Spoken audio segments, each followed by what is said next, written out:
He should have told Moses, why don't you just listen to my orders and trust me? Just do what I tell you. That's not what he says. He actually agreed with his claim. And he told him something very interesting. He told him, I'm coming to you from the clouds around the mountain, and I will speak to you, and after they hear my voice speaking to you, they will believe in you for eternity. And that's exactly what happened. From here, just from here alone, it's clear 100% that every other religion and cult that started after with the story of one individual could never be real. Never ever. Why? God is not interested to give a new religion or a new prophecy to someone whispering in his ears or in a closed room. The opposite. God told Moses, you're right about your claim. I will speak to you in front of everyone because I'm interested that they will follow my laws and my orders for their own benefit. Why will I hide with you somewhere and whisper it to your ear that they all will have 50% doubt forever if it really happened or not?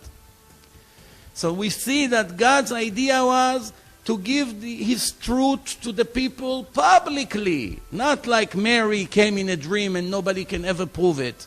Or like Muhammad came from the desert and claimed he got it from the angel Gabriel with no witnesses whatsoever. Or Buddha came 2,400 years ago and claimed he saw the light. Nobody ever witnessed that event. And so forth and so on. As I move on, I move to the next proof. You know, when we review the Torah, the obligations to the nation of Israel is different than what people think.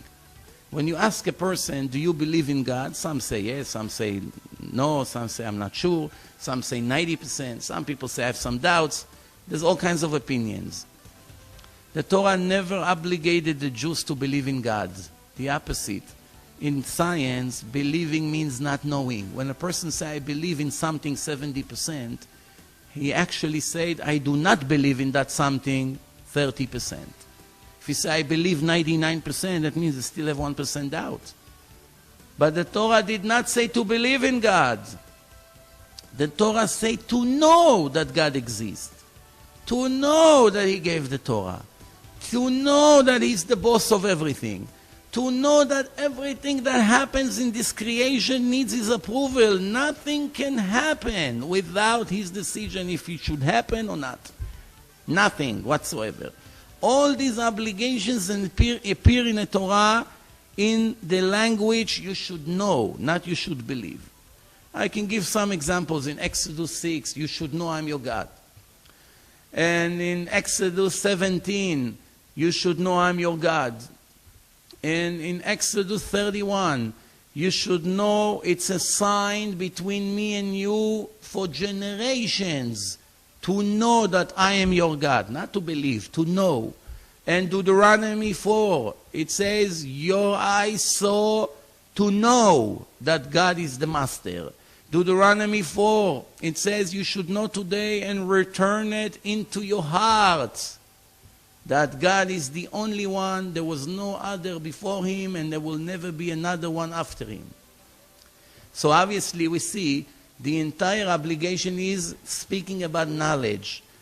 We can see also from the kings and from the prophets, the prophet Ezekiel, he says, you should know I'm your God. And Jeremiah say, I gave them a heart to know me, that I am their God.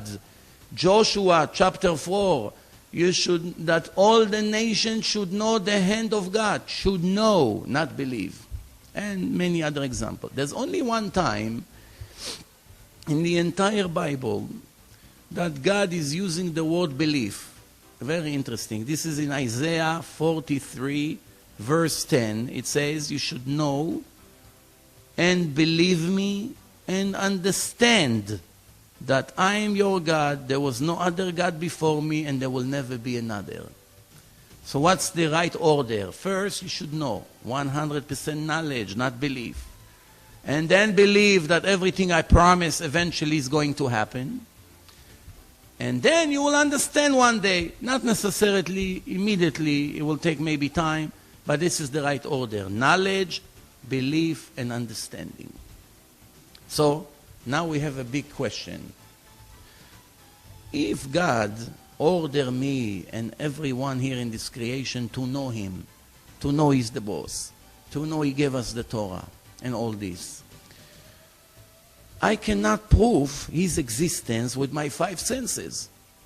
I cannot see Him, I cannot smell Him, I cannot taste Him, I cannot touch Him, and I cannot hear Him. So my 5 senses, I was created with 5 senses. I operate every day with those 5 senses. They help me to function. And yet we see that with these 5 senses, there's no way for me to prove that God exists. So what's going on here? The answer is, there are many, many things in our life that we trust 100%, even though it cannot be proven with the 5 senses. For instance, radio waves. Almost everything from our life is affected by radio waves. You get on a plane, you land in the other side of the world, the plane finds its destination through radio waves, radar, radio waves. Can you prove with the 5 senses they exist? I'm not talking the new technology that they made today. All the generation, could you prove radio waves exist? No, but everybody understands they do. Why? Somebody in Los Angeles speak, and a minute later, everybody in New York. A second later, everyone in New York is watching him live. How did it get from LA to the box here in your living room? Through the air. What is it? We don't know. But we know for sure there's something that transmits broadcasting from one place to the other. Or intelligence. Can you prove with the 5 senses if intelligence exists? One Jewish kid in Russia in the communist days, the teacher over there say, we don't believe in religion, we are communist. Whatever cannot be proven with the 5 senses does not exist. So this little Jewish boy got up and said, in that case, you don't have any intelligence.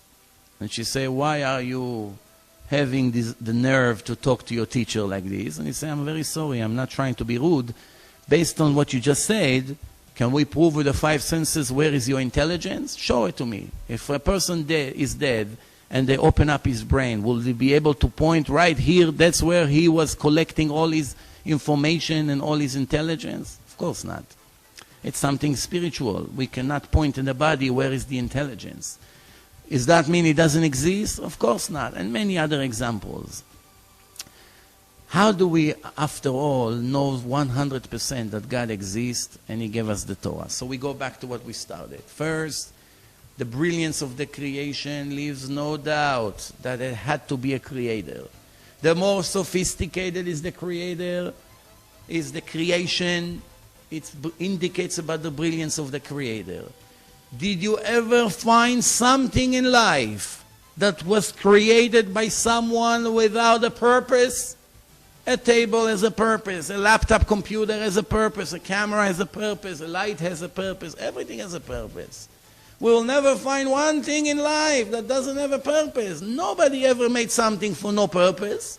First, the Creator think about what He wants, what He needs, and based on that, He decides how to create what He needs. Based on that, based on the requirements. There's an order in a creation.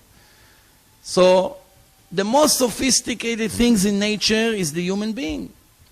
We are the most advanced machine in all life. We control all the animals, we use them for our benefits, trees, everything that we have. It was all created for us.